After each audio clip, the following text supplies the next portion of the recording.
Hi folks, my name is Tommy and welcome to this video, which is first out of a two-part video series dedicated to HCAP exam.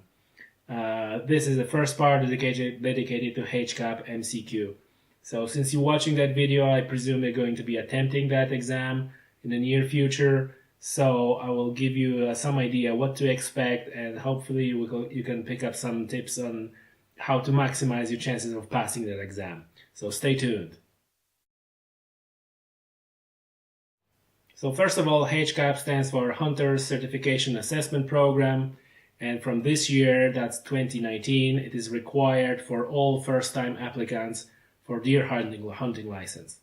So if you never had a deer hunting license, you are required to have HCAP exam or equivalent in order to apply for a license. However, I think that by year 2021 or 2020, all the applicants for deer hunting license will be required to hold a HCAP or similar exam. In other words, if you want to hunt deer in Ireland, you have to pass HCAP or similar exam. Okay.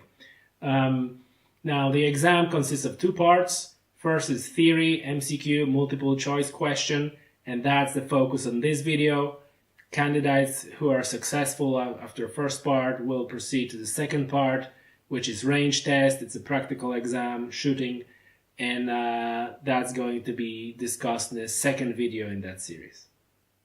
So the most often asked question is, what is the pass rate on this exam? And usually you find a number 60%, 60% pass ratio, which would indicate it is a pretty difficult exam. But let's look at the real numbers. In 2018, out of 77 eligible people, 43 passed. Okay, so that's 56%. So that seems to confirm that 60% pass ratio. However, if you look really at the numbers, out of 77 eligible people, only 48 ever attempted. Okay, so only 48 showed up on the day with a pen and paper.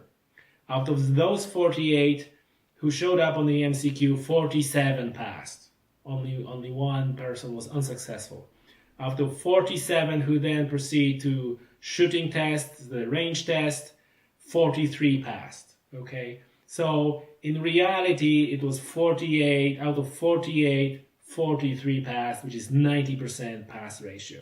So if you ask me, the pass ratio on that exam is 90%, because I don't really count the people who said that they want to pass the exam and they never show up. Another question that is asked very often is, should I buy the manual? When you're applying for the exam, you have an opportunity to buy the manual, and the short answer is yes, you definitely should buy the manual. I have it right here. That's how it looks like. It's called Stalker's Training Manual, and it has a whole host of knowledge related to deer stalking, deer biology.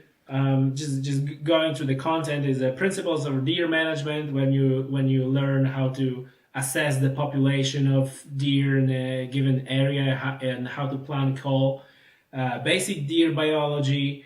Then you have a chapter dedicated to each of the species of the deer, chapter dedicated to deer stalking, chapter about rifles and ballistics, chapter about firearm safety, about deer hunting in the law, carcass and meat handling.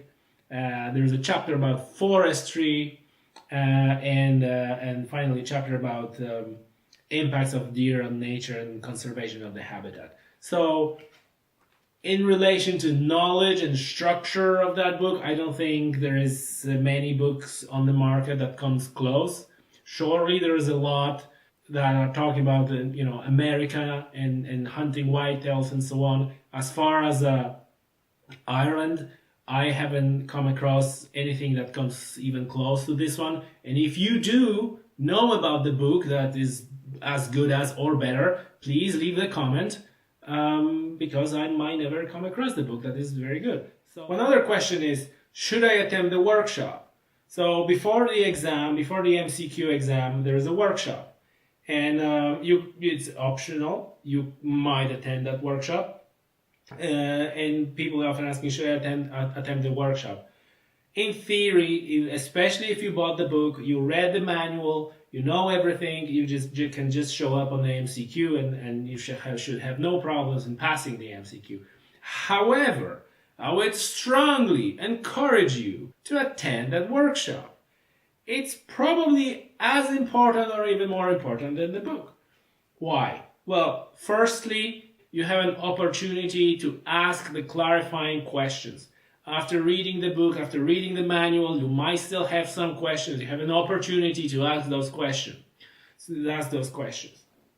Secondly, on the workshop, there are covered basic stuff again. So it kind of gets better in your head. You tend to remember it more. It's fresh in your head, because then after workshop you have a lunch break, and after lunch break there's an actual exam. So certainly that helps in memorizing stuff. And then finally, it's like with any lecture on the college and the university, the person who gives the lecture tends to go and say like, well, that question, that's often on the exam, hint, hint. And you can pick up those hints. What are the most likely, what are the questions that will be most likely asked on the MCQ? So that's another thing that makes it easier to pass. So definitely you should attend the workshop. So finally, in summary, I would say that the pass rate of the exam is 90%. Buy the manual. It's a great source of knowledge. Attend the workshop to make sure that all your knowledge is really solid and you know exactly what areas are targeted, especially on the exam. And then just go ahead and pass the exam. It's not a big deal once you have that knowledge. And then once you pass the exam, you will proceed to practical test on the range. And that practical test on the range I'm going to cover in a second video in that series. So that's all, folks.